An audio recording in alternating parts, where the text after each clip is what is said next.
Yo, what's good? This is Raheem. This is Scorpio. And I'm the Kid Creole from the Furious Five. And you're listening to BeatBreakRadioFM.com. The Beat Break is sponsored in part by Dark Knight Entertainment.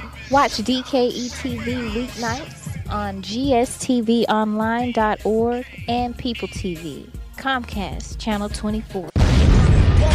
All non-void, walking around like your pretty boy Floyd. Turned stick-up kid, but look what you done did. Got sent up for an 8-year bid. Now your manhood is took and you're a make tag. Spend the next 2 years as an undercover fag, being used and abused to serve like hell. Till one day you was found hung dead in a cell. It was plain to see that your life was lost. You was cold and your body swung back and forth. But now your eyes sing the sad, sad song of how you live so fast and die so young. So don't push me, cause I'm close to the edge. I'm trying not to lose my head. It's like a jungle sometimes. It makes me wonder how I keep from going under. It's like a jungle sometimes. It makes me wonder how I keep from going under.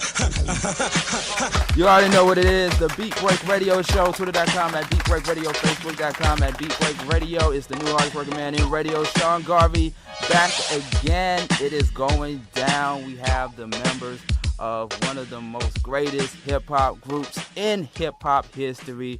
What you just heard was the Furious Five, or I should say Grandmaster Flash and the Furious Five. Don't push me, cause I'm close to the edge. I'm trying not to lose my head.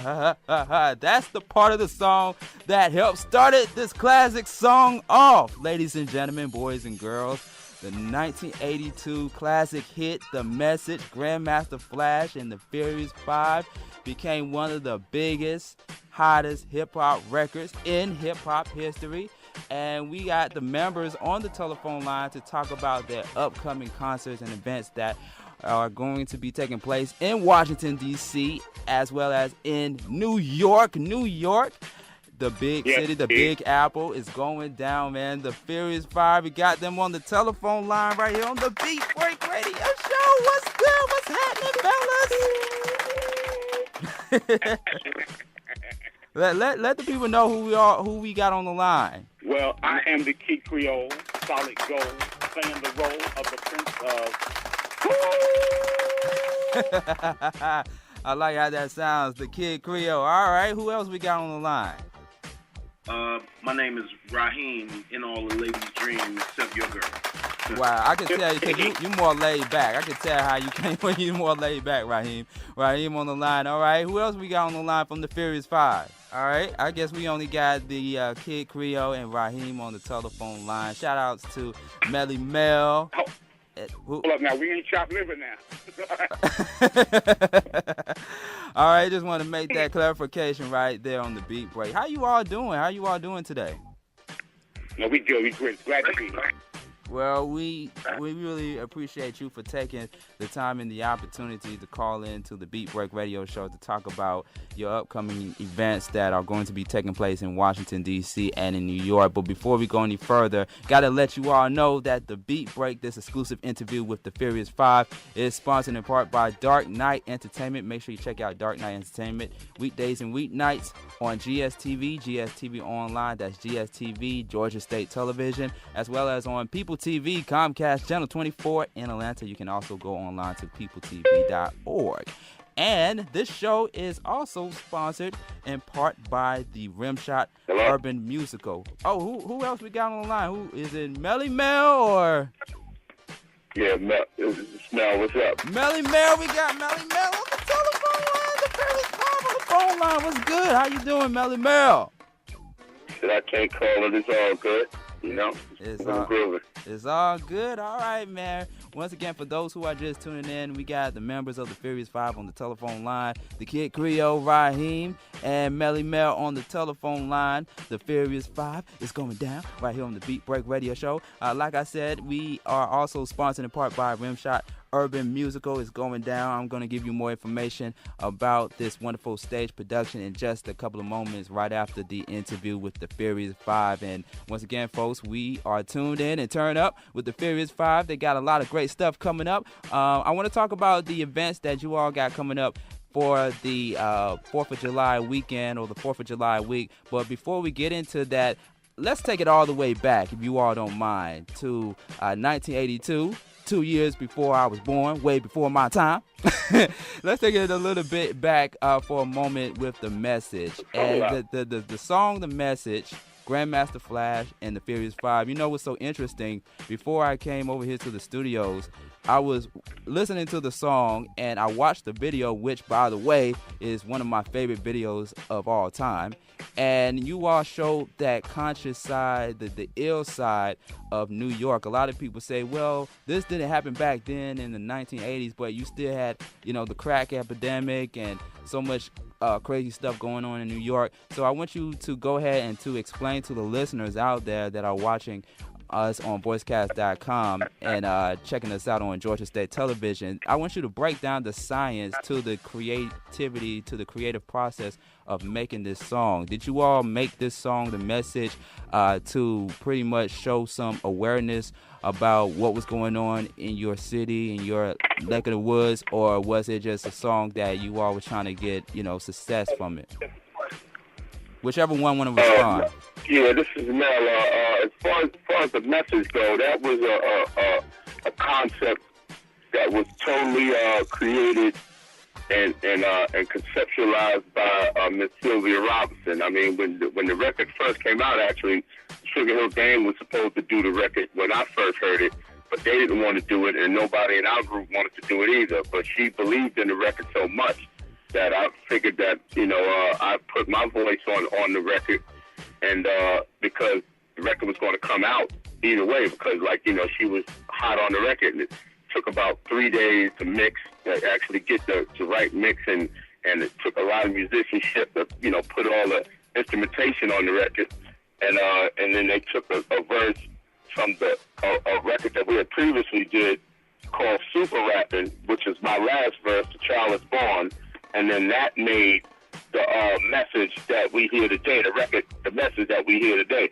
But to her credit, she was the only one that believed in the record, because at that time, there was only party rapping, and actually the hottest record at around that same time period was Planet Rock.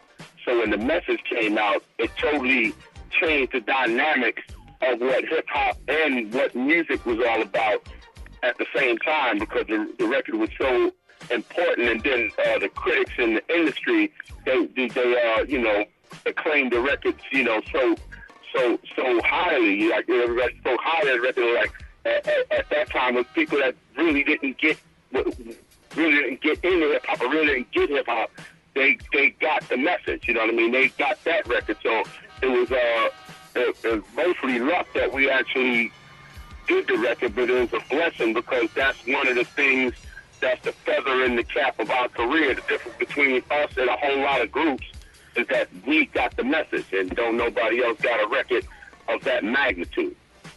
Right. Okay.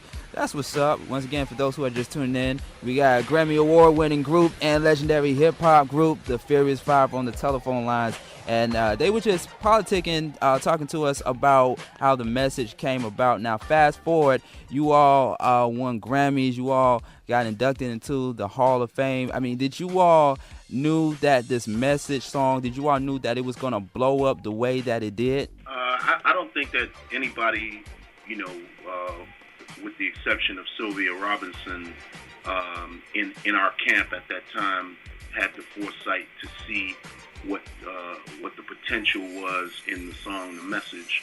But I guess everything happens in the time that it should, and it was time for a record like The Message, because, as you know, hip hop at that time was very frivolous and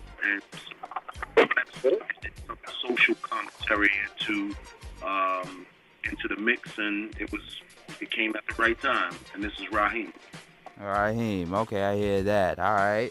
So, okay, let's fast forward from 1982 to now with the state of hip-hop. I know you all been asked a million times, what do you all think about the state of hip-hop?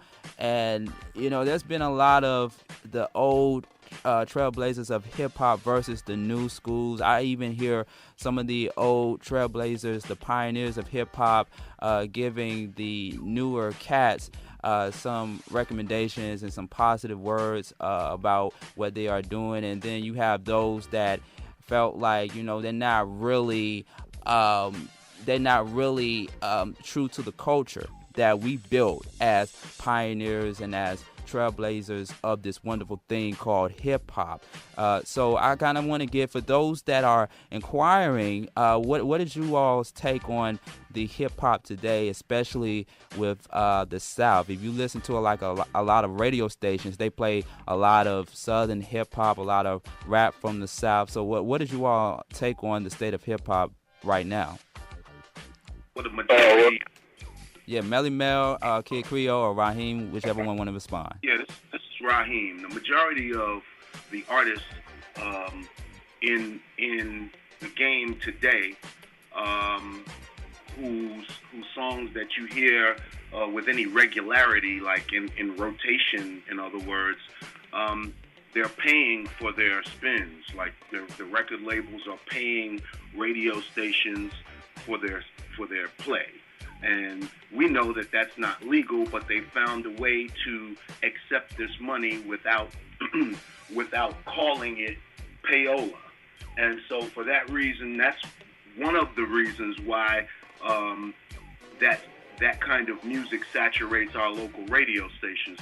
But the other reason why that kind of music saturates our local radio station is because the prison industrial system or complex is in business with top record company executives, and so you will hear very little positive hip-hop music. I challenge anybody, you or anybody that you know, to turn on your local radio station, and if you can name me two positive hip-hop songs that are played in any kind of rotation on your local radio station, I might give you some money or something.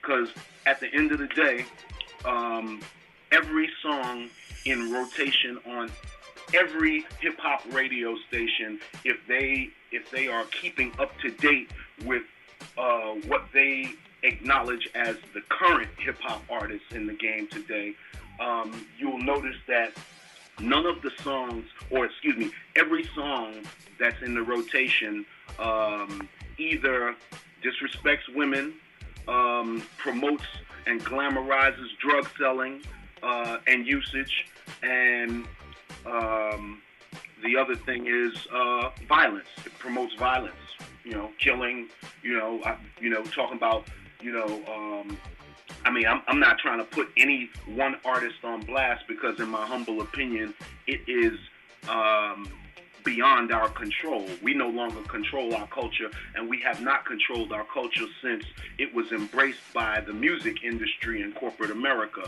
And we know that once corporate America embraces anything that was grassroots and puts $2 in it, it changes the nature of what it was forever. It's the Beat Break Radio Show.